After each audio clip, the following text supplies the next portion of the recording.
D'autres libertés s'arrêtent. Où commence la tienne? Le jour viendra où la tienne s'arrêtera. Redevant les bras, unissons nos mains, marchons sur le même chemin. Unissons nos destins pour que nous mangeons à notre faim. Enfin on sort la terre du purin.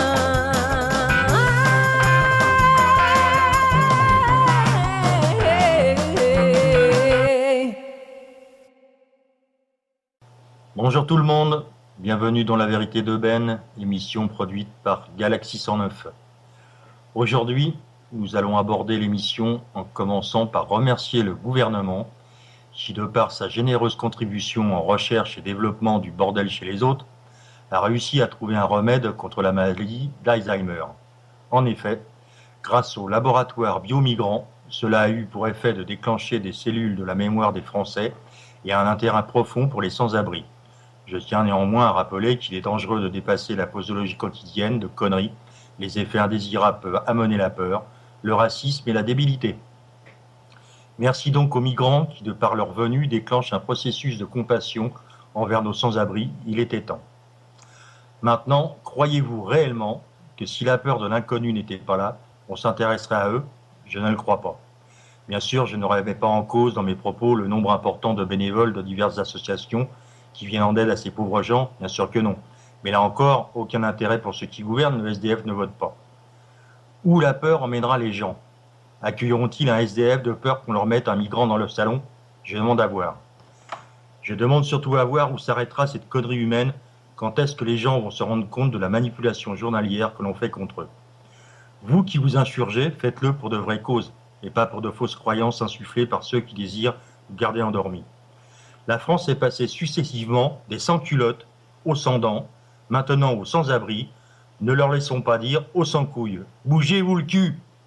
Le problème n'est pas que les SDF. Il y a aussi des gens qui bossent et qui ne peuvent pas se loger, vivent dans leur voiture et n'ont pas accès au logement. L'attribution étant régie par des assureurs qui imposent de gagner 3 fois le montant du loyer. Tout cela pour minimiser la perte éventuelle du remboursement des loyers aux propriétaires adhérents, encaissant au passage les cotisations. Toujours ce fric. Il y a une multitude de problèmes. Les faibles revenus de certains, comme nos retraités sans dents, vu le prix des mutuelles. La liste est longue, et ce n'est pas en gueulant d'un canapé que l'on changera un système pourri jusqu'à la moelle. Notre champ national est devenu aux larmes citoyens. Si vous en avez marre de passer votre temps à vous sécher les yeux, réagissez. Vous êtes maintenant tous et toutes responsables, car vous le savez. Vous avez le pouvoir de dire non, prenez-le. Nous allons passer maintenant à un autre sujet d'actualité, la destruction. La destruction est l'action de détruire, de démolir, de ruiner. Quelle belle langue que la nôtre! On y trouve une diversité incroyable de mots, comme la vexation, la verbalisation, l'usurpation, la taxation, la télévision, la corruption, etc., etc.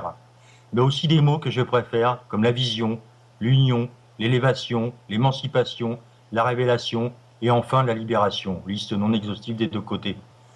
Vous allez me dire la destruction de quoi? Je répondrai alors bonne question. Cela pourrait être la destruction d'un monde par le biais d'un renversement, ce qui ne serait pas une première dans les annales des révolutions, mais par contre dans celle de l'éveil et de la prise de conscience des humains, c'est à voir. Une destruction massive de la planète au travers des bouleversements climatiques, une comète percutant la Terre, oula, attention, là vous rentrez dans le jeu de ceux qui tracent des plans sur la comète. Toujours plus de désinformation pour faire peur. Pourtant nous sommes habitués aux catastrophes. Il suffit de regarder les résultats de nos politiciens. Le trou noir, l'éclipse totale de réformes, des raz-de-marée de mensonges, de la bouillie politicienne servie aux sans-dents, de la purée électorale prémâchée pour qu'elle passe sans difficulté. Et on voudrait nous faire flipper, nous qui résistons aux allocutions présidentielles de François Merkel? Voyons, soyons sérieux, nous sommes accoutumés à tout prendre dans la pleine lune. Que les médias arrêtent d'essayer de faire flipper les gens. Cela devient marrant. On devrait proposer aux futurs journalistes de faire non pas une école journalistique, puisqu'ils ne peuvent pas faire leur travail réellement, mais l'école du rire.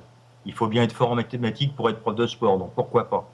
Un commercial doit savoir se vendre, cela doit être le cas de certains de nos politiques. Non seulement ils se vendent, mais vendent aussi la France par morceaux. Revenons à la destruction climatique. Cela fait longtemps que l'on entend des violons de ceux qui nous font du pipeau, nous pouvons passer au projet HARP. Les militaires jouent avec le climat. Dans un premier temps, Il faut savoir que la HARP est un organisme scientifique et militaire américain dont les recherches sont basées sur l'ionosphère. Les États-Unis détiendraient la possibilité d'intervenir sur les conditions climatiques et de manipuler mentalement les populations, selon un rapport du GIEC, groupe d'experts intergouvernemental sur l'évolution du climat. L'humain est capable de provoquer des dérèglements climatiques, mais s'en sert à des fins de conquête et de profit. Pourquoi envoyer des troupes quand on peut envoyer un tsunami ou un tremblement de terre? Il est vrai qu'à terme, cela rapporte plus que de créer une zone de pluie dans un endroit qui subit la sécheresse. Je reviens donc à la destruction. Nous savons maintenant que le but de la cabale est de détruire une bonne partie de la population mondiale pour continuer à servir ceux qui resteraient, mais nous savons aussi qu'ils ne pourront pas y arriver. Les médias nous bombardent d'informations distribuées par la cabale pour essayer de créer un climat de panique quant à une prochaine destruction de l'humanité. Il serait plus intéressant que l'on nous parle de leur propre destruction, de leurs pertes financières et en sympathisant, de ceux de leurs propres rangs qui se sont détournés et qui servent maintenant la lumière. Il est vrai que cela ferait prendre conscience, aux humains que nous sommes plus nombreux qu'eux et que cette destruction a été possible grâce à l'intervention de la flotte intergalactique de lumière. Je n'oublie pas l'humain qui, de par son éveil, a dit stop à cet esclavage programmé. Cette flotte est composée d'une vingtaine de systèmes stellaires. La civilisation santinienne, les civilisations des constellations de la Lyre, de Vega, d'Arcturus, des Pléiades, d'Orion, d'Andromède, etc., etc. En tout, entre 150 à 200 millions d'êtres font partie de cette flotte. Il faut comprendre que si nous n'étions pas aidés, cela serait pire pour nous. Pour terminer pour aujourd'hui, je dirais simplement, une destruction, oui, celle des fausses croyances que nous a imposées la cabale depuis des milliers d'années afin de nous asservir. L'éveil est là et bien là. Et c'est cet éveil empli de lumière qui est en nous qui fera que l'humain verra enfin notre planète s'éclaircir. Une dernière nouvelle au Québec, le Premier ministre Justin Trudeau va pour la première fois nommer un autochtone aux affaires indiennes. Enfin quelqu'un d'éclairé. Cela change de notre Justin Bridoux et de ses auto-entrepreneurs aux affaires de l'État. Dans une prochaine émission, ne manquez pas notre entrevue avec Laurent Freeman de Stop Mensonge. C'était La Vérité d'Aubaine, émission produite par Galaxy 109. À très bientôt.